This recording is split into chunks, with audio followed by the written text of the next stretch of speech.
Hello, and welcome to Nurturing Habits of Mind in the Early Childhood Classroom. And I'm here with my colleague, long friend, and colleague over many, many years, where we've been developing and working with habits of mind. Art, you want to just say hello? Hello there. I'm looking forward to working with you today. So where we're going is the purposes of our presentation are to explore what are the habits of mind and why are they particularly important to the development of young children. We're often asked, are they too hard for young children? Is it something that young children can't master or can't understand? We're going to suggest to you lots of ways to get started and to sustain the teaching of the habits of mind in the classroom. They're never too young, and you're never too old. To get us started, we're going to read to you from a very delightful book from a fourth grade teacher, Marie Ciota. She wrote this when she was a kindergarten teacher, and she wanted to think of a way to get the students involved with the habits of mind. So I'll read you just her introduction. She says, "What is a habit? A habit is something you repeat and repeat, like saying hello to the people you meet. Some habits are good, some habits are bad. Some make you happy, and some make you sad. Habits are like a garden full of seeds. Some grow into flowers, others into weeds. Habits like exercising are good to do. Habits like smoking are bad for you. Some habits are noisy, like cracking your toes. Some habits are gross, like picking your nose. Once you have a habit, it's very hard to lose. So be very careful of the ones you choose. Allow me to speak to you as a good friend and suggest the habits that I recommend. They are habits for your mind. That's right, just for you. They help you solve problems and know what to do. As you turn the pages and read each poem, you'll be welcoming great habits into your home." And Marie did this. She wrote this book on behalf of the children in her kindergarten class. So what are the habits of mind? Habits of mind are a set of thinking dispositions, and they have been found to be basic to thinking, to classrooms of learning, and essential for learning throughout the rest of your life. We're very interested in having students know right answers, but we're also very interested in knowing what students do when they don't know an answer. And that's where the habits of mind come in. When you're faced with a problem or a conflict or some situation that you can't understand that might be complex or unfamiliar to you, what can your brain do? Well, that's where the habits of mind come in. You can look for alternatives. You can look for different ways of thinking. You can create new ways of thinking, for example. All of these are the habits of mind. So here is a list of 16 habits of mind. And certainly that's not all of the habits of mind, but if we did these 16, it would be wonderful and students would be much more successful. Take a look at this list for a moment and see which ones your students may need, which ones do they already have, and which ones do they already use. You might be focused on this list as you think about the rest of this program and as you think about your students in your classroom. We'll give you a minute to just look at them and see which of these. Well, I'm sure you've come up with lots of them because generally speaking, we do. We see so many that are so applicable. So why don't we just help you to think about this differently? Let's talk about how would you get started? There are 16, but we're going to suggest you can start with one, and you can always lead to more. So what you want to do is get started, give the kids an experience with it, get them used to the idea, and then move on to the next one. And they're not in any particular order. So you may want to order them according to what you observe with your children. So let's just talk about persisting. Actually, one place to begin is with what do young children bring with them already? In other words, we don't have to teach them because these are some innate behaviors, and persisting is one of those. Watching my great-granddaughter, about 10 months old, Trying to climb these stairs is an example of an innate drive to persist. Hey, look at her go. You go, girl, up those stairs. Look at the way she's taking that number with her, making sure she takes it every step of the way. And by the way, nobody is commanding her to do this or telling her to do it or tempting her to do it. Rather, she's doing it for herself, all by herself. The motivation to persist comes from within. She made that little game up all by herself, didn't she? That's right. So here's how we begin then. Start with Pride. what kids are already doing. For example, they're wondrous. Have you ever seen how little kids ask questions? Why, mommy? Why, daddy? What's that? What is this? What's the name of that? And so kids are very curious. They ask questions. Kids are fascinated with wonderment. They find everything fascinating. The opening of a bud or a bug or a worm. All of these are natural, innate behaviors that children bring with them. And that's the best place to start. And those are many of the habits of mind. Well, Here's an example of how persisting is not only good for kids, but it's good for adults as well. Read this over and then read who actually this is about. Sure, that was President Abraham Lincoln. He was a good example of persisting.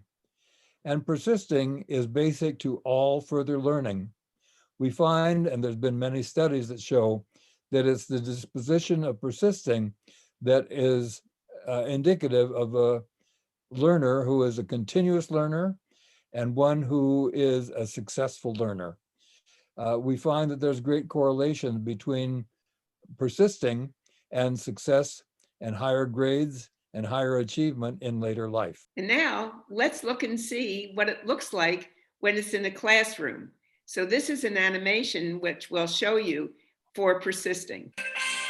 Class, I look forward to seeing all your talents during the talent show next Friday. I can't wait for Talent Day. I worked really hard on a poem I wrote about a turtle who wishes he could fly. I'm going to read it. And I finally memorized all the names of the planets in order. What are you gonna do for the talent show, Chris? Nothing. Well, why not? Well, I was learning a song on the xylophone, but it got too hard. So I just gave up. Oh, you shouldn't give up, Chris, even if it's hard. Yeah, if you have a goal, you should keep persisting until you get it. Persisting? What does that mean? Persisting means finding ways to keep going to reach your goal. And to keep trying, even if something is very hard to do. It means not quitting, no matter what. I don't know. The first time I wrote my poem, it wasn't very good. But instead of giving up, I kept working on it. And now I really like it. Yeah, and I had to practice rhymes to help me remember the right order of the planets. But learning this xylophone song is the hardest thing I've ever done. But just think, once you finally learn the song, you'll feel so proud because you did it. It's just going to take some practice. And persisting. You know, you guys are right. I don't want to give up.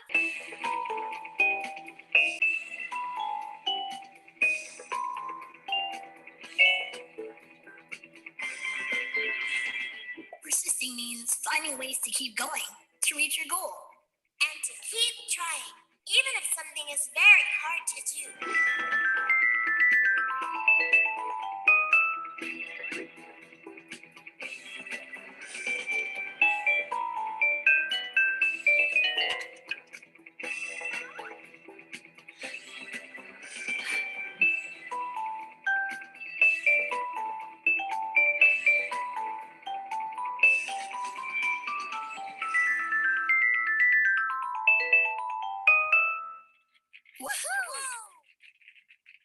Chris, that was wonderful. Great job, Chris.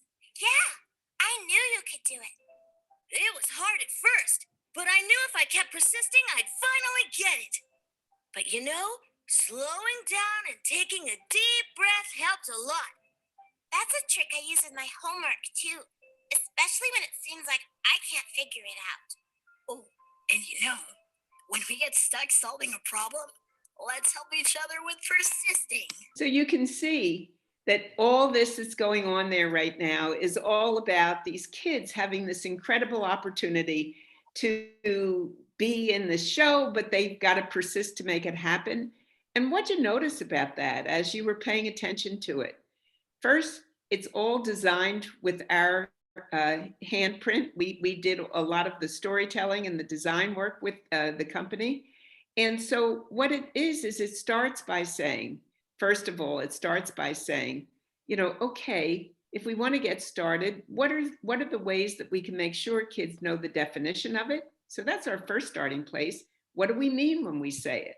Our second starting place is, where can we make it happen? How can we make sure it's going to have meaning? What situation can we put it in? The next thing that they're wondering about is, what strategies can I have? How can I develop this? How can I get better at it? And then finally, the benefit of it, the results from it.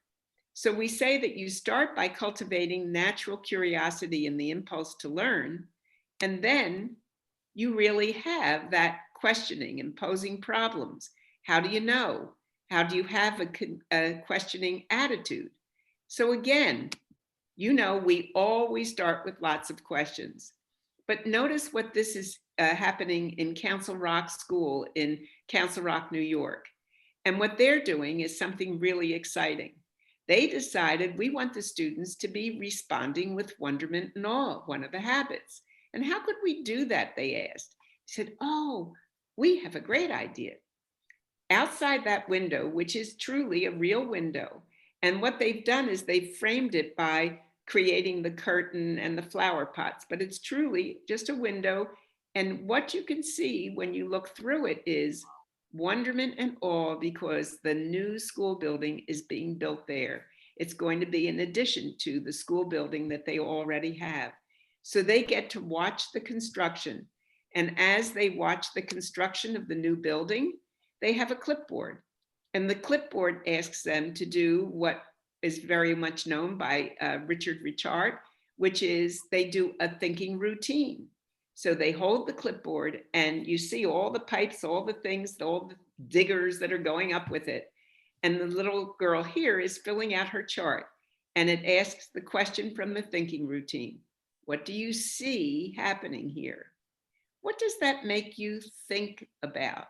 And then finally, what do you wonder about? What questions do you have?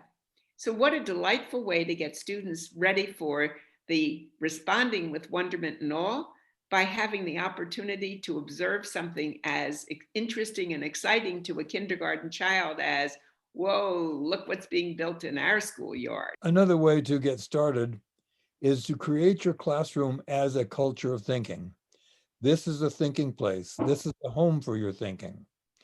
And there are lots of opportunities in the classroom in which you can bring thinking in. For example, if you have a morning meeting where you get the children to sit around together and plan for the day, one of the skills then that is necessary for a morning meeting is to be able to listen to each other with understanding and empathy.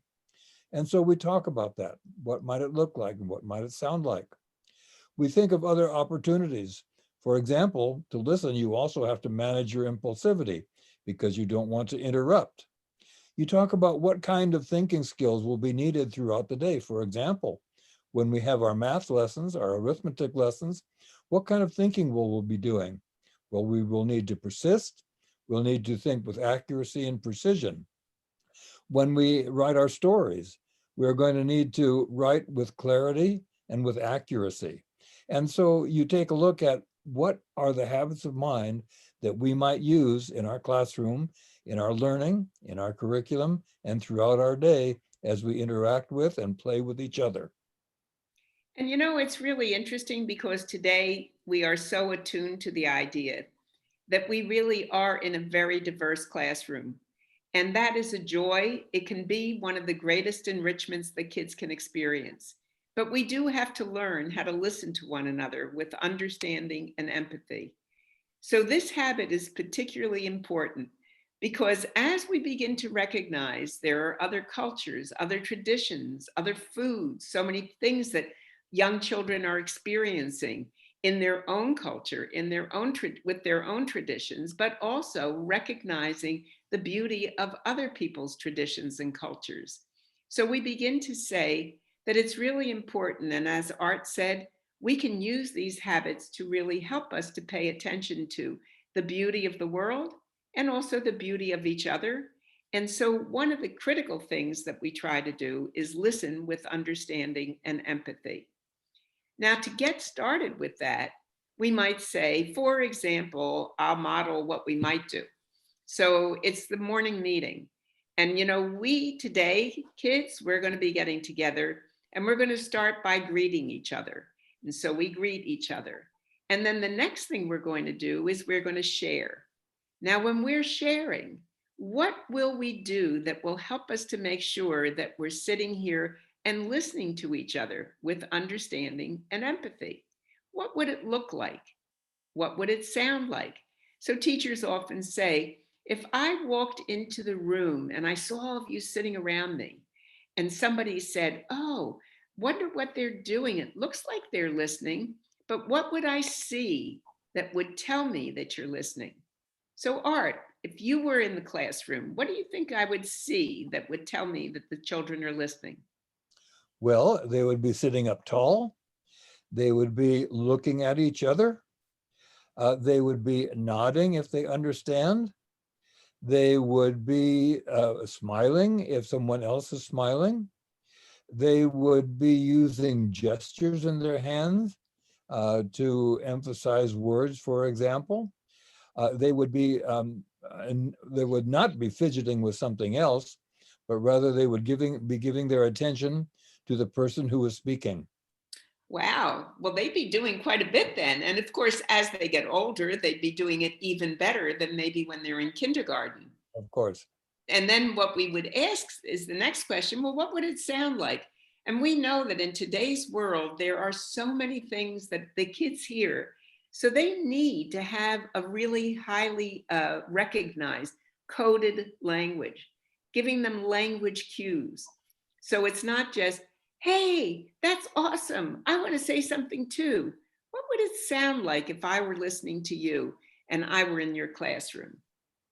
What would you hear me saying? For example, one of the things we would like to have students do is to build on each other's ideas, to paraphrase what one person has said.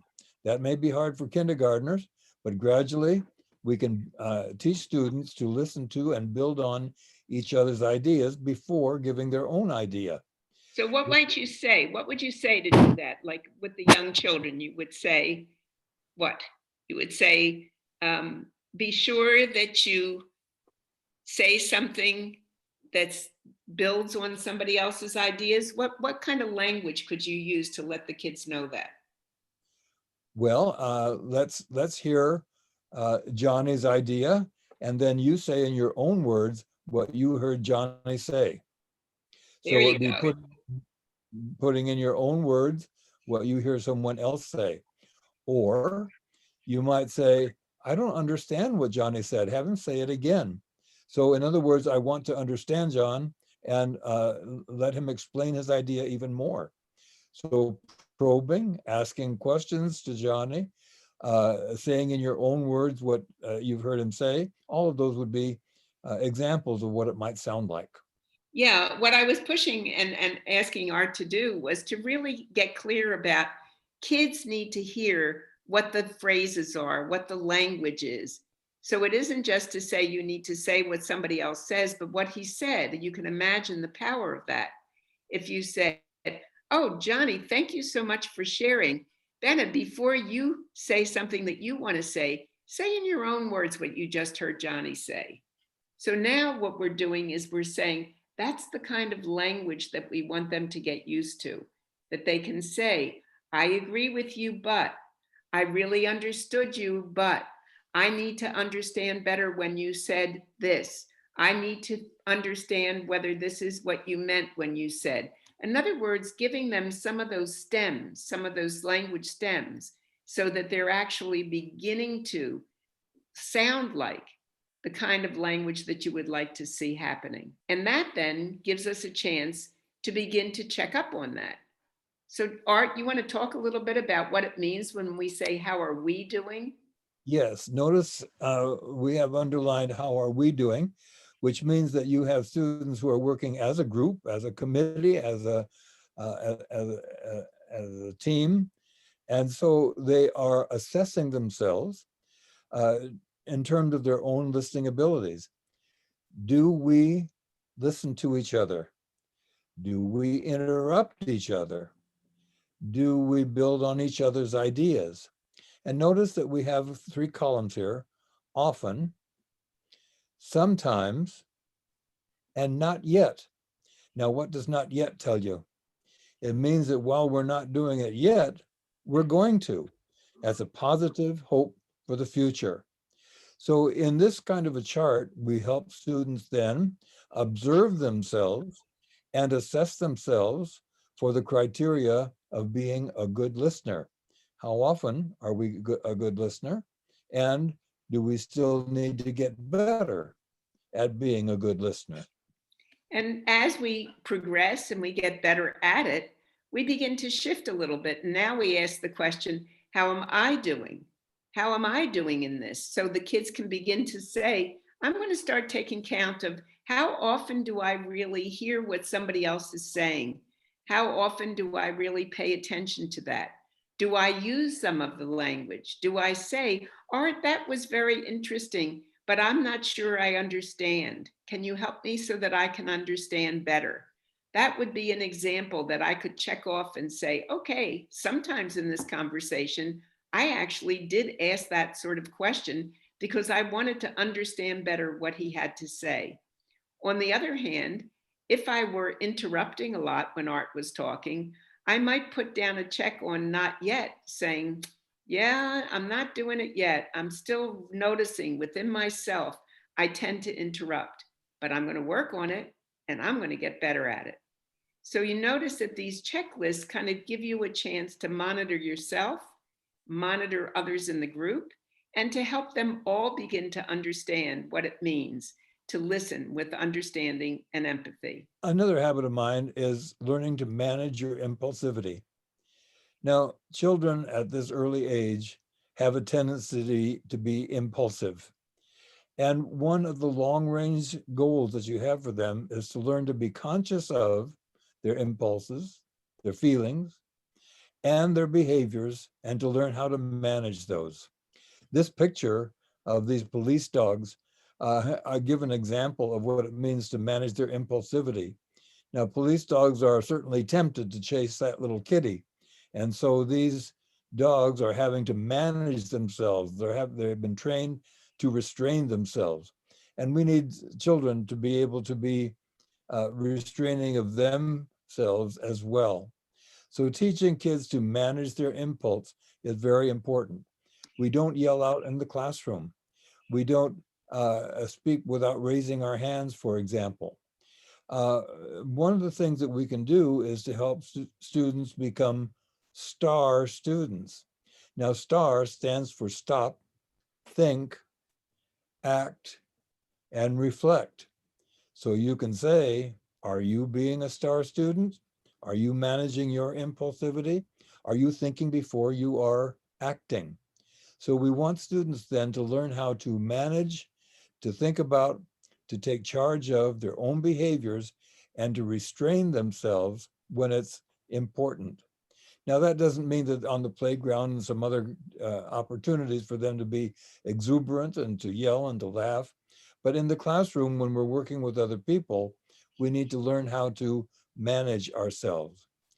Management of impulsivity and persisting are 2 of the most important long-range behaviors that students can learn. They will be using these behaviors throughout the rest of their life, and they are very highly correlated with achievement. Here is one student, Gage, in the 1st grade, who knows how to manage his impulsivity. You don't call out in an assembly if you lose your tooth. You wait until assembly is over.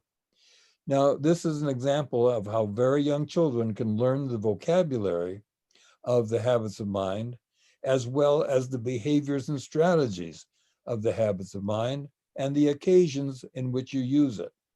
This was just the beginning, but students will continue to learn these strategies throughout the rest of their lives.